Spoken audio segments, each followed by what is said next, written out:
Magtatayo na ako. Yung mga tao mo, paupuan mo na. To revive the nation by the power of the Holy Spirit. The David of LRCLA, Pastor John Villiers. Let's all welcome our beloved pastor, Pastor John Villiers.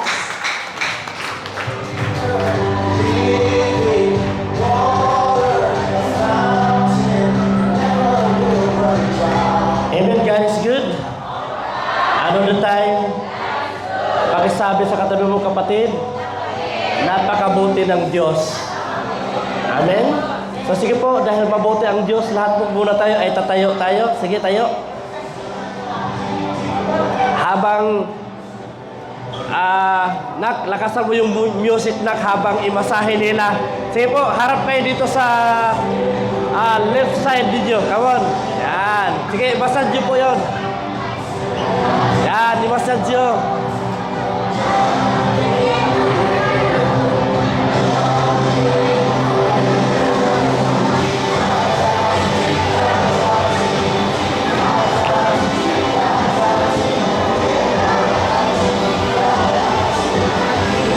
Okay, sa kabila na naman.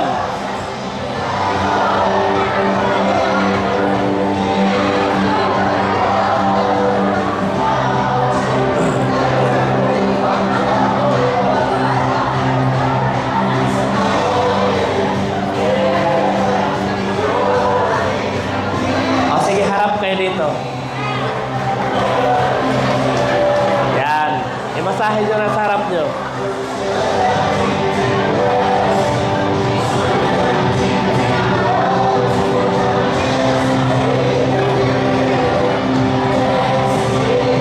At sabahin mo sa katabi mo, kapatid, habang nakikita kita, every Friday, paganda ka ng paganda. Yan. Amen? Mga lalaki din, sabi mo, kapatid, habang lagi kang nandito, lalo kang pumupugi. Amen? Praise the Lord. Palakpakan sa Panginoon. Come on. Hallelujah. Sige, let us pray. Sa oras na ito, ang bawat isa natin, ibigay natin sa ating Panginoon. And tonight, we need to expect that God can do miracle in our worship. Kung ano man ang mga pinagdaanan natin, ano man ang mga nangyayari sa buhay, situation, tonight, we need to come to our God. That our God, He is worthy. Nalalapitan mo tonight.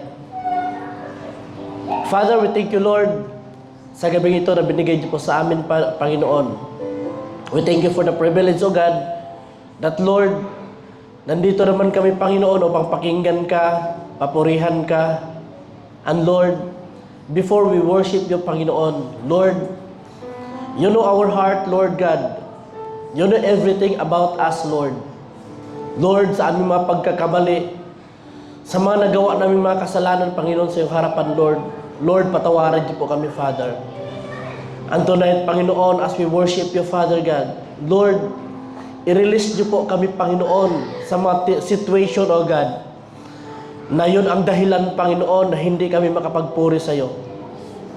And tonight, Panginoon, we thank you for the freedom, O God, that, Lord, we are here, Panginoon.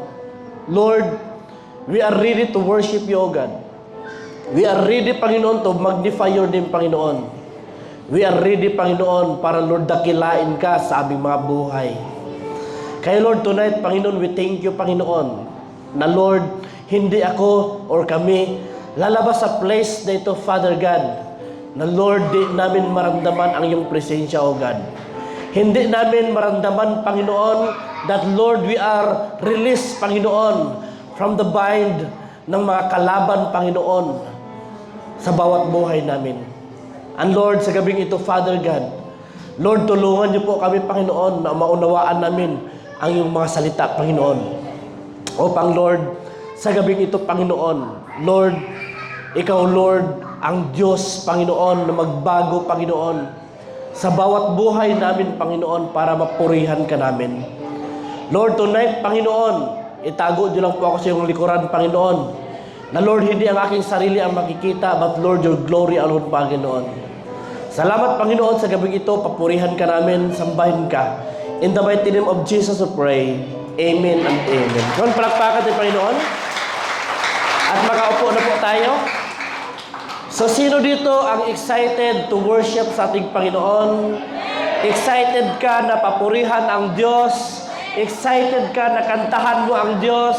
Excited ka na sayawan mo ang Diyos? Sino dito ang ready, handa na para po ibigay sa Diyos ang lahat ng papuri? Amen? Sige po, sabihin mo sa katabi mo, kapatid, sa gabing ito, wag mo muna akong disturbuhin. Amen? Because I want to focus to hear the Word of God sa gabing ito. May mga newcomers po ba tayo dito? Taas ang kamay ng ating mga newcomers. Come on. Wow, praise the Lord. Palakpakan natin ang mga newcomers natin. Amen. Thank you for coming. And sino po ang nag-invite? Pakitayo po nag-invite. Tayo. Yung nag-invite. Yan. Tayo ang nag-invite. Yan. Mas malakas sa palakpak na sa nag-invite. So, praise the Lord. Amen.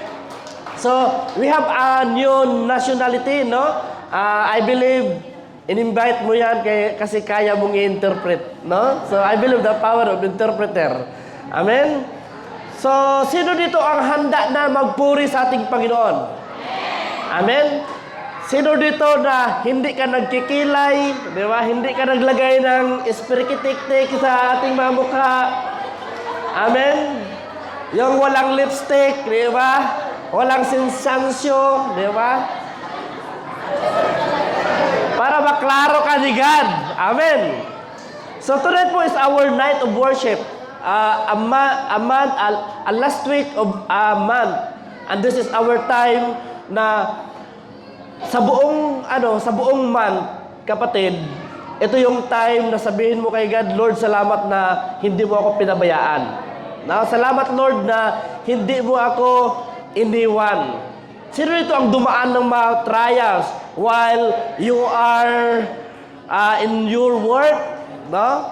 Sa mga trabaho natin, habang po nagtatrabaho tayo sa buong week, sino dito ang may mga pinagdaanan? Taas ang kamay, lahat. Amen? All of us, no? So tonight, mga kapatid, night of worship, no? So pag tinatawag na night of worship, sa atin pa yan, simbang gabi. Simbang gabi. No? Papuri, kahit gabi na, it is our time to worship to God. Amen? So, nandito po, night of worship, pray, sing together. Sabihin mo sa katabi mo, kapatid, this is our time to pray and sing together. Kalapit mo yung katabi mo, kasama mo ako. Napapurihan ko si God.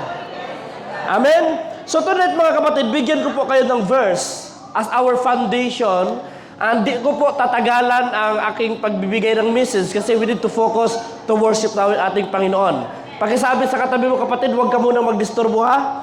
Kasi po, tonight, I want to receive lahat ng mga mensahe ng Panginoon sa gabing ito. Amen? So, pwede bang pakibasa lahat? 1, 2, 3, go!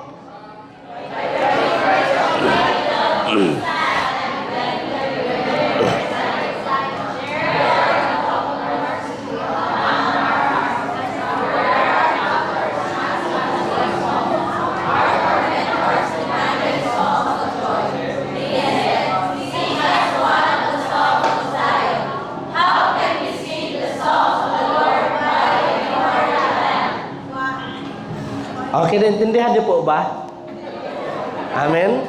So, alam niyo po, ako din po, ang tagal ko po itong naintindihan.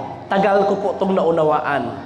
Then I try to ask the Lord, Lord, ipaunawa mo ito sa akin kung ano ang ibig sabihin dito. Because tonight is a night of worship, ito po ang dapat nating pag-usapan. Amen? Kasi po, last December 2023, di ba nagtuturo ako about elevate our worship? So sino po dito na tonight, nakikita mo that your worship is elevated na sa harap natin ng Panginoon? Amen? So tonight, mga kapatid, ito pong binigay ng Panginoon is something na apektado din ako. Sabihin mo sa katabi mo, kapatid, kung apektado si pastor, apektado din tayo. Amen? Now, tignan natin dito mga kapatid. Sabi dito, by the rivers of Babylon, we sat and weep when we remember Zion. Thereon, the poplars, we hang our harps, for there our captors asked for songs. Our tormentor demanded songs of joy. They said, sing as one of song of Zion. How can we sing the song that the Lord while in a foreign land? Kung titignan natin dito mga kapatid, ito yung mga Jew, no? That they are in their captivity. Pag tinatawag na captivity mga kapatid, maybe they are in prison, maybe bihag sila, maybe nakatali yung mga paa nila, kasi they are in captivity. Nagigits niyo po ba? Then, habang po dinala po sila doon sa Babylon, beside the river of the Babylon, doon po sila dinala. At alam niyo po mga kapatid, all of them are cry out. Bakit po? Naalala nila ang kanilang buhay in the place of Zion. But alam niyo mga kapatid, doon po sa river of Babylon, yung kanilang mga harp, the word harp, ito yung mga ginamit nila para papuri sa ating Panginoon. At ito pong mga harp nila mga kapatid, isinabit lang nila. While ang mga nagbihag sa kanila, nag-request, sabi ng mga nagbihag sa kanila, pwede ba nakakanta kayo ng isang kanta from Zion? Yung kanta na masaya. Amen? Then, sabi pa dito, paano kami kakanta ng kantang masaya na wala kami sa sarili naming lugar? Nandun kami sa place of foreign land. Paano kami kakanta? The place of foreign land, ito yung place na you are not comfortable. Ito yung place na walang kaganagana.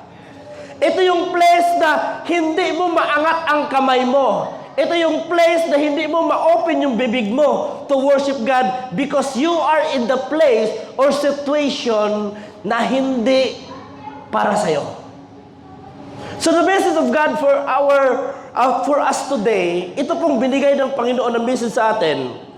Paano tayo magpuri sa ating Panginoon in a difficult situation in our life? Gusto ko lang ulitin po. Paano mo papurihan ang Diyos in your difficult times? Come on, kalabitin mo yung katabi mo. Paano mo papurihan ang Diyos na nandun ka sa sitwasyon na nahihirapan ka? Another question. Kaya pa ba nating itaas ang ating mga kamay when you are in your difficult situation? Kaya pa ba nating i-open ang ating mga bibig while you are in a difficult situation? Di nga. Ha? Alam mo mga kapatid, sa totoo lang po, and for me, nakikita ko po, sabihin ko po sa inyo, and for me, for this 2024, to be honest, alam niyo po mga kapatid, masasabi ko po sa inyo, sa totoo lang, nahihirapan akong purihan si God. No? Nahihirapan akong purihan si God. Dahil alam ko na ang mga bagay na di ko pa nakita, na madadaanan ko pa lang, hindi ko alam kung magpapasaya ba sa akin. At naramdaman ko po mga kapatid, it is very difficult for me to raise my hand, to open my mouth, to worship the Lord when I feel this kind of situation. Pwede nyo po akong i-judge kasi po, bakit si pastor na yan, pero nahihirapan siyang magpuri. Bakit ko po naramdaman ko ito mga kapatid? Sabihin ko po sa inyo, Ang mga bagay na ito is mga bagay na di ko pa nakikita. Because I know in my situation, when I was in 2023, in 2023, may mga time po, mga kapatid, may mga month po, mga kapatid, na hindi ko kayang itaas ang aking kamay, hindi ko kayang i-open ang aking mga bibig to worship God because po sa mga na-encounter ko, na mga trials, na mga pinagdaanan ko, na nagpapasakit sa aking dibdib, na parang sasabog ang aking puso. I can raise my hand, mga kapatid, pero sa tingin ko, I am hypocrite sa harap nating Panginoon. At lalo na ngayon, mga kapatid, bakit ko po nasabi na it is very difficult for me to worship sa ating Panginoon in this 2024? Kasi po, ang church po is lumaki, lumago ang church, but ako as a pastor, I did not know how to handle the church, kung paano ko palaguin ang church this 2024, kung ano naman ang mga situation na dapat kong harapin, kung ano naman ang mga problema na dapat kong harapin. Kaya sabi ko, Lord, kaya ko pa bang itaas ang aking mga kamay in this situation na meron ako? All of us, mga kapatid, hindi natin alam ang paparating na mga problema, hindi natin alam ang mga situation, na yung mga situation na yon ay yung mga bagay na magpapatahimik sa iyo to worship the Lord. Maaaring you are on fire today. Maaaring you are on fire tomorrow. Maaaring you are on fire for the whole week. Then after that, pag-aatakihin ka na ng mga sitwasyon na sa tingin mo di mo na makayanan. Can we remain worship the Lord in our difficult times? To be honest, kaya pa ba nating papurihan ang Panginoon in our difficult situation? Alam mo, mga kapatid, ang papuri kay God is not easy to do. Alam mo, punta ka lang para kakanta sa sayaw. Sa tingin mo, napakadali lang sumayaw. Sa tingin mo, napakadali lang kumanta. Sa tingin mo, nandun ako sa loob ng simbahan. Ang thinking mo while you are inside the church, nagpupuri ka, kumakanta ka, tumatalon ka, you are expecting yourself that you are worshiping to God. Pero after that, pagkatapos mag-worship, pagkatapos mong tumalon, pagkatapos mong magpupuri sa ating Panginoon, dinaanan ka lang ng isang problema, biglang nawala ang iyong init, ang fire na meron ka. Is that a worship na acceptable to our God? Kaya, mga kapatid, to be honest, as a pastor, napakahirap po magpuri sa ating Panginoon yung may mga bagay or mga situation ka na ngayon pa lang iniisip mo na napaparating. Pero sa tingin mo, kaya ko to. Amen? So dito po, mga kapatid, it is the Bible declare that even po, mga kapatid, itong mga tao that they are under captivity, napakahirap kumanta, magpuri, magpasalamat sa ating Panginoon in their difficult situation. Amen? So dito po, mga kapatid, do not be hypocrite. Sino to po dito na in time of your problem, no? In time of your problem, hindi mo talaga mabigyan ng time si God. Kahit nasa loob ka ng church, you cannot sing to God, you cannot praise to God, you cannot open your mouth, you cannot pray to God, you cannot dance, you cannot jump, pero you are in the church. Is that a true worship that we need to give to our God? No? Then you are proud kasi nanggaling ka sa church. You are proud o uwi ka sa bahay na nanggaling ka sa simbahan. But ang totoo, hindi mo na-worship ang ating Panginoon kasi nandito ka sa loob ng church. Even to raise up your hand, it is very difficult for you. And even to sing a song to our God, it is very difficult for you. At masasabi ko po sa inyo, mga kapatid, it is useless. When you go out in this church, na di mo maramdaman ang presensya ng ating Panginoon. Do you think papuri and to worship God is easy? No. To worship God is not easy to do. Tapikin mo ang katabi mo, to worship God is not easy to do. Amen? Hindi po mga kapatid madali. At may mga pagkakataon, sabihin ko po sa inyo, at may mga pagkakataon in 2023 mga kapatid, na even ikaw, di mo kayang itaas ang iyong mga kamay sa papuri sa ating Panginoon. Natapos na ang 2023, until now, dala mo pa rin. Hindi mo pa rin kayang itaas ang iyong kamay. Is that a true worship? Na gusto mong ibigay sa ating Panginoon? That you are in the church and you are thinking that you are serving the Lord, you are worshiping to our God.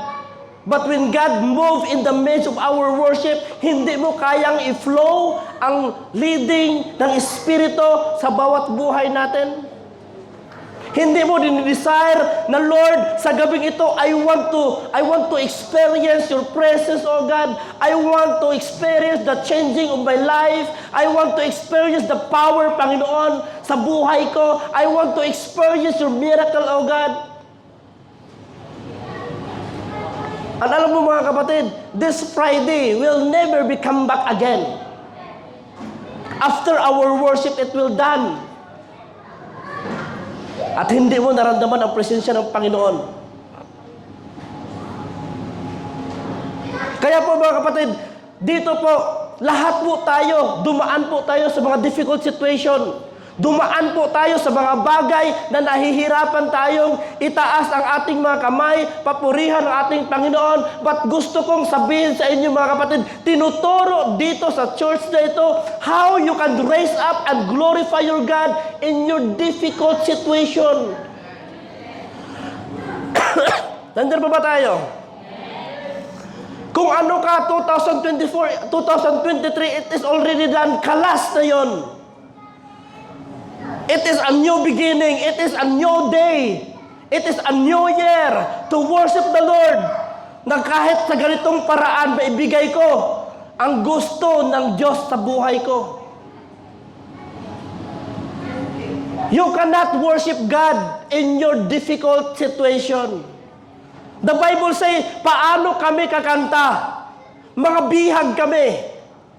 We are under captivity.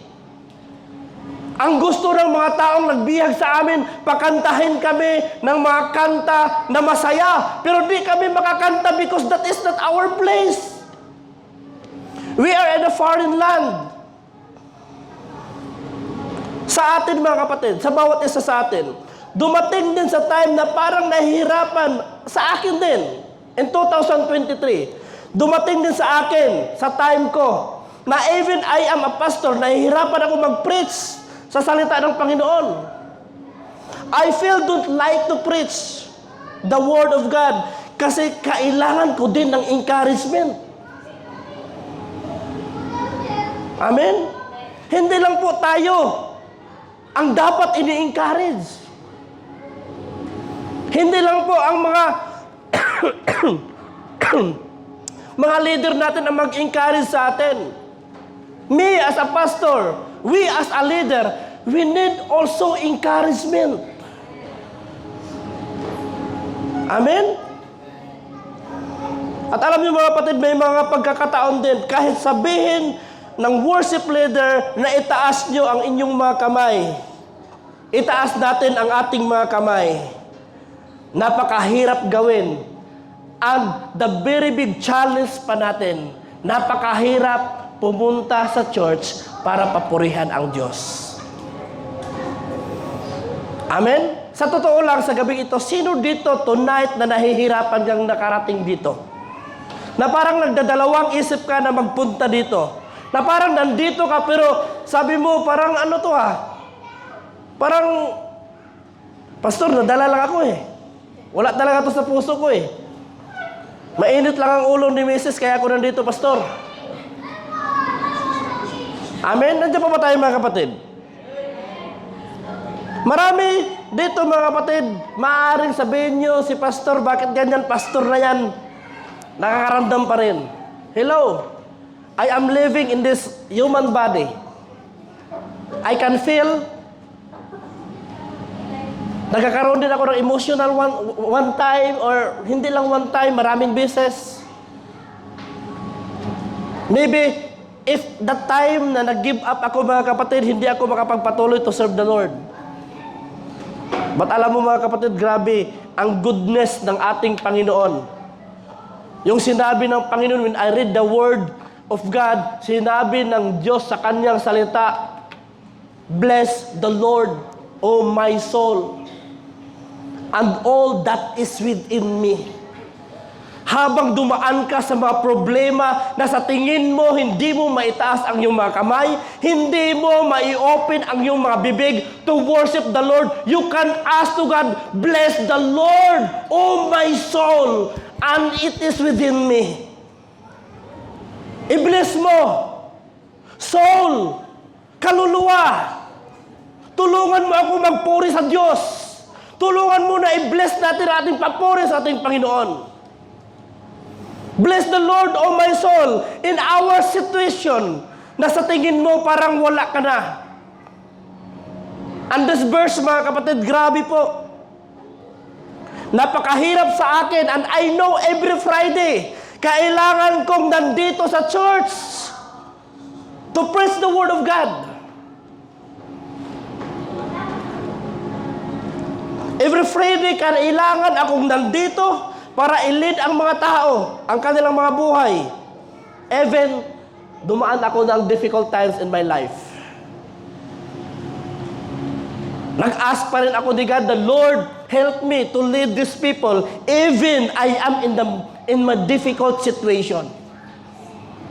Dumating na ba sa inyong time na even you are encountering your difficult situation, but sinabi mo, katawan, kailangan nating pumunta sa church at papurihan natin ang Panginoon. Itong mga problema na dumadaan, hindi ito ang pwedeng mag-hindrance to worship the Lord. Be a leader of your body while papurihan natin ang ating Panginoon, mga kapatid. Napakahirap sa akin na i-praise ang Panginoon na kahit sa mga bagay na hiningi ko, hindi binigay ng Diyos. Meron pa ba tayo? Napakahirap. Napapurihan ang Diyos na sa tingin mo ang tagal mo nang hinihingi pero hindi binigay ng Diyos. Napakahirap papurihan ang ating Panginoon. But every time I fail that kind of situation na nandun ako, I ask the Lord, bless the Lord, O my soul. Kaya mga kapatid, sabihin ko po sa inyo mga kapatid, sa gabing ito, it is not an accident why you are here. Because gusto ng Panginoon, lahat po tayo dito, may mga difficult times po tayo, may mga area po tayo na nahihirapan tayo sa papuri ng ating Panginoon. Maybe you are here in this church, sitting in your church, but you are carrying your baggages, problem, situation, kasakitan, anuman yung magalaw ng ginawa ng kalaban sa buhay natin. Maaring nakaramdam tayo ng ganun. But alam niyo mga kapatid, dito ko po nakikita na may mga pagkakataon, mga problema, mga hindrances, situation, problema. Naramdaman ko po yun. Bakit? Gusto ng kalaban na patahimikin ako para papurihan siya. Gusto ng kalaban na titigil ako to worship sa ating Panginoon. Gusto ng kalaban na hindi na ako mag-preach. Gusto ng kalaban na hindi na ako mag-share ng gospel. Ang gusto ng kalaban, patatahimikin ako. Kaya ang gusto ng kalaban, bibigyan ako ng maraming mga problema, mga sitwasyon na hirap kong iangat ang aking sarili. But the Lord God says in His Word, bless the Lord, O my soul, and all that is within me. Sa lahat ng nangyari sa buhay ko, or buhay natin, ang mga situation na pinagdaanan natin, nakaka-apekto to sa happiness natin while we are worshiping sa ating Panginoon. Even right now, may nanay ka na nagkasakit, May nanay ka na may problema. Walang pagkain, walang blessing. Alam niyo mga kapatid, napakalaki po itong apekto sa bawat isa natin. And yan po ang binigay ng kalaban para sa bawat isa natin, para titigil ka sa pananampalataya mo. And the enemy, he love to give every situation na mahihirapan ka. At sabihin ko po sa inyo, in this church mga kapatid, may mga tao na until now you are carrying the situation na sa tingin mo, Lord, hindi na ako magsasamba. Bakit lagi ako nagsisimba? Bakit bumigat lalo ang problema ko? Grabe ang mga problema na pinagdaanan ko. Mas lalong nagka-problema ako na nagsisimba ako. At sabihin ko po sa inyo mga kapatid, the target of the enemy is not the people outside, but the people inside the church. And you are the target. Kalabitin mo katabi mo, kapatid, you are the target. You are the target. Amen?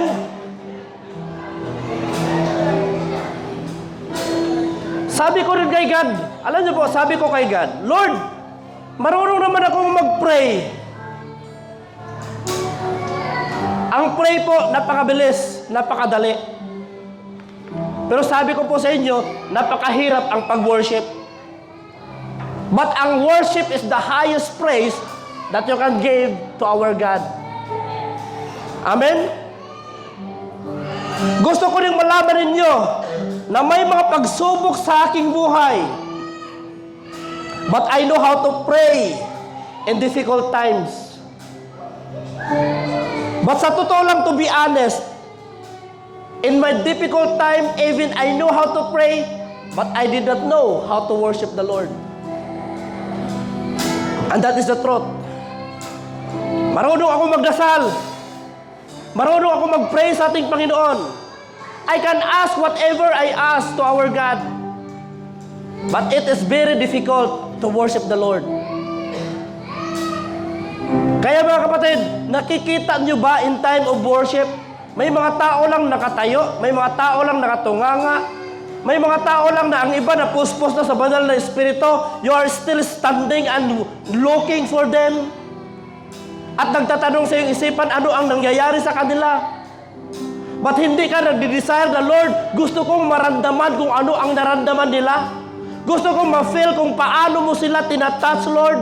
Gusto kong ma-experience, Lord, ang iyong Espiritu, Panginoon, na Lord, na-experience nila. Bakit ako di ko naramdaman, Panginoon? Why not, habang po nakatingin ka sa mga taong tinatouch na ng Panginoon, why not you can decide, you can close your eyes and ask God, Lord, I want to experience what they are experiencing. I want to give you, Lord, by true worship, O God. Kaya tonight mga kapatid, sabihin ko po sa inyo mga kapatid, tuturuan tayo ng Diyos how we can connect our spiritual life to our God. Paano natin siya papurihan? Paano natin siya sambahin? Paano natin siya itataas in our difficult times?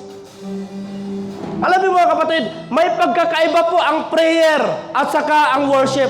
Napakalaki ang kaibahan ng prayer at saka worship.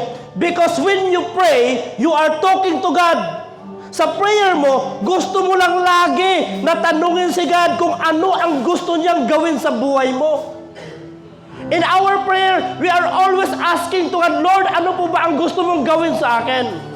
Ano po ba, Lord, ang ibig sabihin na naramdaman ko? Lord, kailan mo ako i-bless? Kailan mo ako bigyan ng magandang trabaho? Kailan mo ako i-release sa mga situation na ito? I know about prayer. And also you know how to pray. You know how to ask the Lord. You know how to ask question to the Lord. But the problem, mga kapatid, it is very difficult to worship the Lord. Sabihin mo sa katabi mo, mahirap ba nasambahin ang Diyos? Alam mo mga kapatid, ang prayer is talking and asking to God. But praising, mga kapatid, you are talking about God. Napakalaki ang pagkakaiba. Ang prayer, you are asking to God. But praising, mga kapatid, you are talking the goodness of our God, that even you are encountering the difficult situation in your life, God remain faithful sa buhay mo. At dyan lang ba, hindi mo kayang papurihan ang ating Panginoon? Hindi mo kayang sayawan? Hindi mo kayang ilundag ang iyong katawan sa ating Panginoon? Maaaring ang mga tao dito sumasayaw sila. Ang mga worship leader dito, ang mga musician, tumutugtog sila. Maaaring sila, mga kapatid, hindi sila nagkakaintindihan. Maaaring ang mga nagsayaw dito, hindi synchronize ang kanilang mga paa, hindi synchronize ang kanilang mga aksyon. At ang mga boses ng mga backup, hindi sila synchronize, mga sintonado sila. But sabihin ko po sa inyo, mga kapatid, in their difficult time, na hindi sila nagka-synchronize, but their heart is synchronized in the Lord.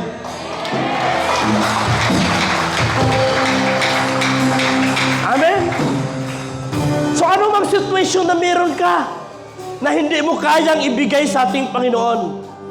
Kaya mga kapatid, ang praise, mga kapatid, even though wala kang nakikita na miracle, even you are asking miracle to our God, pero wala kang nakita na miracle, but you can still praising to our God.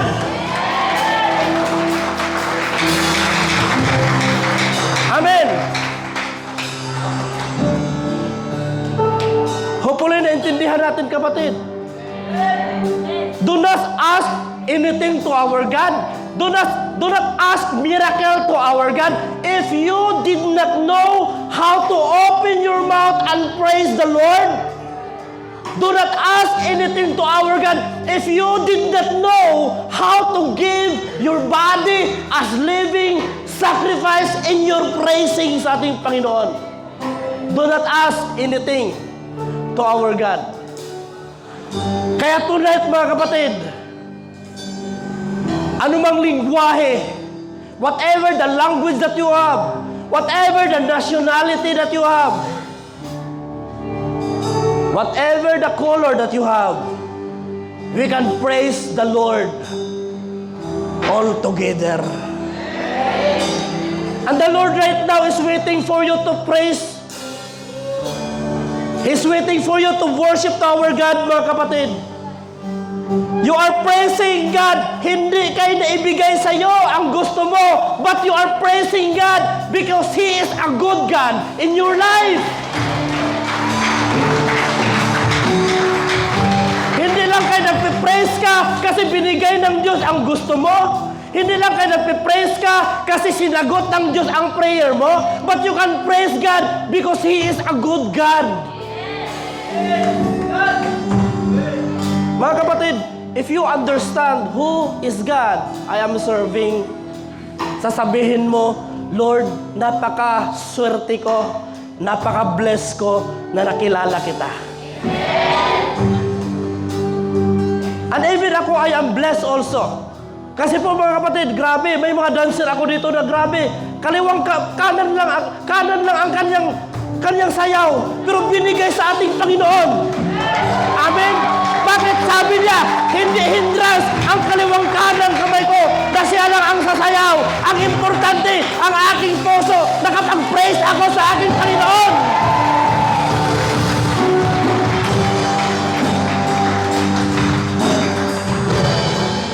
Kahit pa-member ka sa Backstreet Boys, magaling kang sumayaw. If your heart is not in line and the Lord is nothing. Kaya sa katabi mo, sabihin mo, kapatid, ito na ang time na ipakita mo ang pinaka-the best mong papuri sa ating Diyos.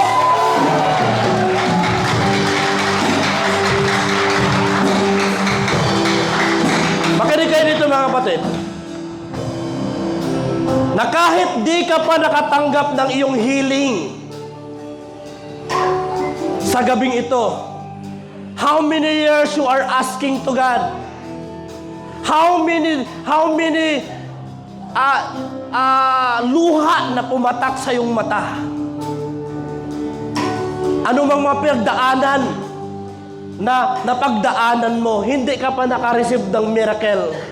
Sabihin ko po sa inyo mga kapatid, even walang miracle na natanggap mo, you can still praise to our God. Because our God is a God of a miracle. Amen? So hopefully mga kapatid, naunawaan po natin mga kapatid, no? Na kahit hindi ka pa nakatanggap ng healing, you can praise the Lord because He is the God of healing. Amen mga kapatid, na kahit wala pang blessing na natanggap mo, but you can still praise the Lord because He is a God who provides the blessing that you need. And even mga kapatid, wala ka pang natanggap na trabaho. Until now, you are still sending your CV. You are asking to God a good work. Kahit pa di mo pa natanggap ang trabaho na hinihingi mo, you can still praise the Lord because He is a God who provides the work na kailangan mo.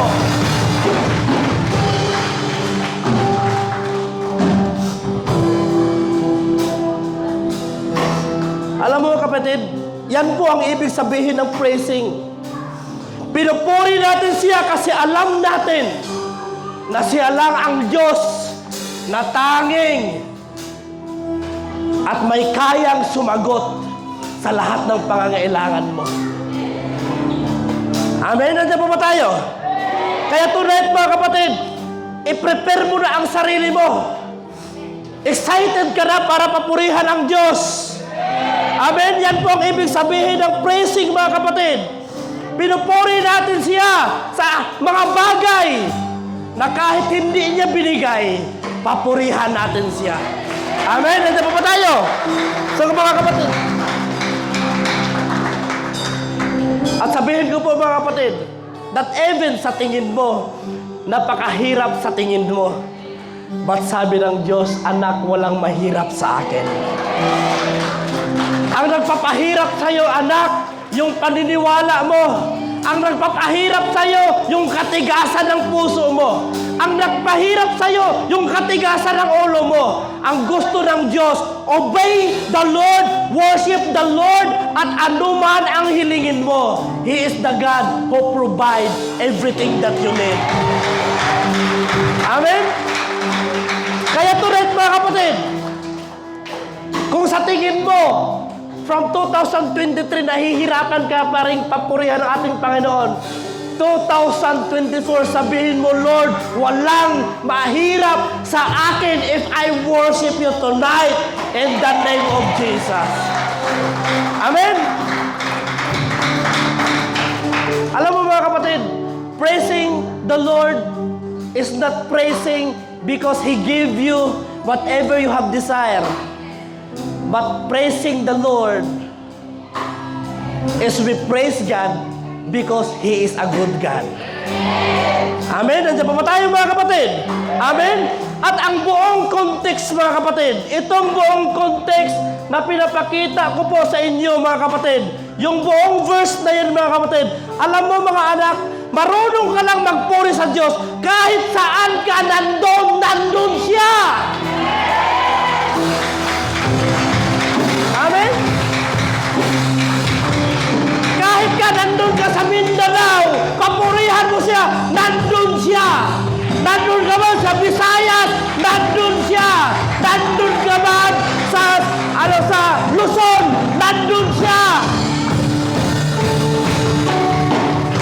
Kahit pa man nandun ka sa puno ng kahoy, nandun siya. Kahit pa man nasa tabing dagat ka, nandun siya. Kahit pa man nasa trabaho ka, nandun siya. He is a God. Omnipresent the Lord. Omnipresent God. Amen? Na kahit nasa kahirapan ka at nasa difficult situation ka, tawagin mo lang siya, nandun siya. Amen? At kahit nandito ka sa loob ng room na ito,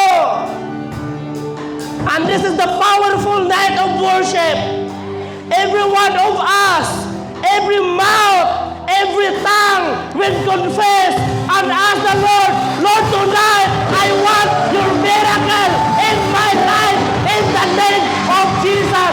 He is here tonight.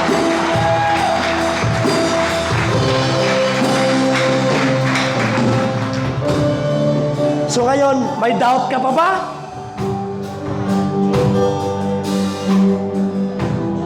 Nakikita ko po yung mabigat ng puso ninyo. May doubt ka pa ba? Nasabi niya, tawagin mo lang ako, nandun ako in your difficult times. Ang problema, pag di ka marunong magpuri, ay mananatiling problema. Pero ang problema, pag ikaw ay marunong magpuri, mga kapatid, there is an answer of your prayer, of your problem. God, He is the one who solved the problem na pinagdaanan mo tonight in the name of Jesus. Ano pang hinihintay natin? Hihintayin pa ba natin na lalabas ang mga ugat ng ating worship leader to encourage you to worship God? No! Sabihin mo, worship leader, start now! I want to praise the Lord even in my difficult situation in the name of Jesus! Come on! Stand up! Stand up! Stand up! Yes, Jesus! Jesus! Jesus! Jesus! Tonight, kapatid, declare right now sa buhay mo, whatever you ask in the Lord, even in your difficult situation, He is still God. Nandito siya. Come on! Come on! Habang hinihila mo ang iyong upuan, patabi o sa gilid, papurihan mo ang Diyos habang binitbit mo yan.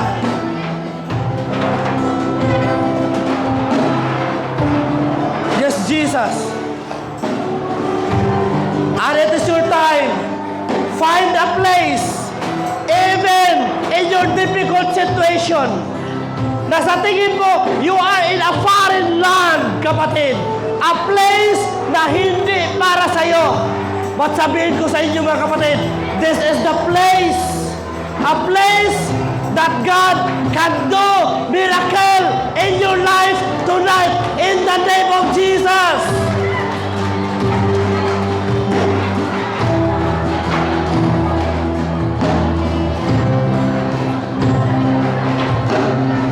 Are you ready?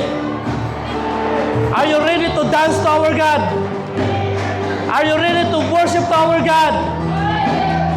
Na mga kapatid, sa tingin mo, right now, come on, listen to me. Nasa tingin mo, right now, gusto ka nang patayin ng kalaban sa problema. Nasa tingin mo right now, gusto ka nang patayin ng kalaban sa mga sitwasyon na nararamdaman mo.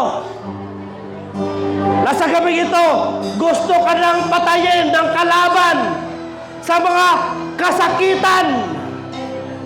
Ba't kailangan, mga kapatid, sabihin mo, mga kapatid, Satan, ang salita mo, itatraskan ko. Satan, na yung sinabi mo sa akin, maghihirap ako, itatraskan ko yan.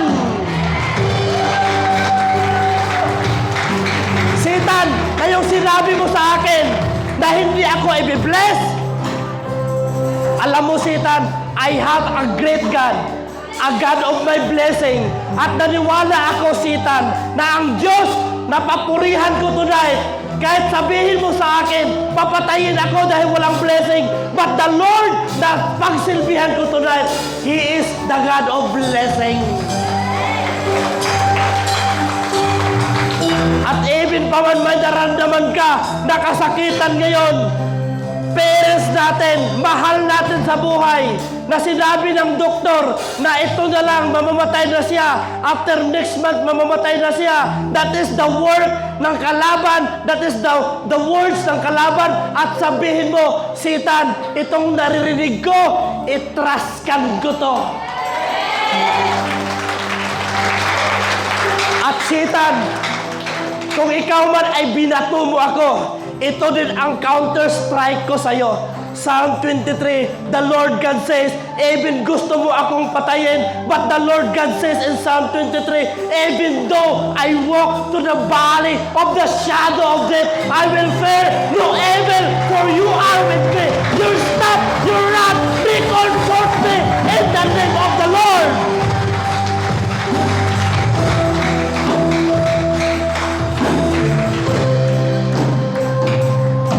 Come on, are you ready? Come on, sabihin mo, itaas mo ang kanang kamay mo. Ilagay mo ang kaliwang kamay mo sa dibdib. Ngayon na. Come on, everyone. Everyone, raise up your right hand. Ilagay mo ang kaliwang kamay mo sa iyong dibdib. At sabihin mo, habang nakapikit ang iyong mga mata, sabihin mo kay God, bless the Lord, oh my soul, and that is within me. Tonight, soul, sa oras na ito, pupurihin natin ang Diyos from our heart because this is the best praise na ibigay natin sa Kanya. Lord, tonight, Panginoon, ang mga anak mo, papurihan ka, sasambahin ka, itataas ka, i-glorify ka, tatalon ako, lulundag ako, sasayaw ako, kakanta ako para sa'yo, aking Ama, in the name of Jesus. Oh, yararararaba, sigaraba. Thank you, Jesus. Come on, worship leader, come on. Come on, be in the presence of worship tonight.